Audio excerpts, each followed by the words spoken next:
আমরা কি জাহান্নামে যেতে চাই না জান্নাতে? জান্নাতে যেতে গেলে কি লাগবে?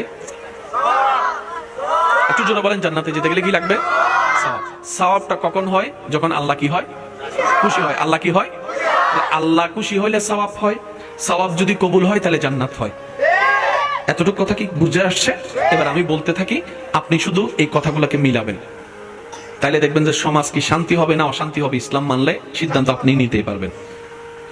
ইসলাম বলে মা বাবার সাথে সুন্দর আচরণ করো,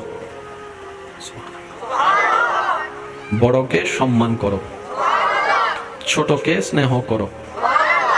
আরো জোরে বলেন, সবাই একটু আওয়াজ দিয়ে বলেন তো, আমরা কি শান্তি চাই না অশান্তি চাই? আপনার এলাকায়, আমাদের এলাকায় অশান্তির মেন কারণ কি আমি কয়েকটা বলি, আপনারা শুধু মিলে দেখেন। 1 নম্বর কারণ হিংসা, অহংকার, লোভ, বদমেজাজ, বেশি রাগ। আরো জোরে। এই সমস্ত প্রধান মেইন কারণে পরিবারে অশান্তি, সমাজে অশান্তি। এবার এই সমস্ত রোগের কোন ওষুধ ফার্মেসিতে আছে? ঢাকা মেডিকেলে আছে? বড় ইন্ডিয়ার ইংল্যান্ডের বড় মেডিকেলে আছে? এই সমস্ত রোগের ওষুধ পৃথিবীর কোথাও নাই, কিন্তু ইসলাম নামক বিদ্যালয়ে আছে। আমি ইসলামে কেন যাব? শুধু জান্নাত পাওয়ার জন্য নয় রে ভাই। আমি ইসলামে যাব আমার দুনিয়ার এই সাময়িক জীবনে যেন আনন্দের এবং শান্তির হয়, পরকালের জীবনে যেন ইজ্জতের হয়। বলেন সুবহান।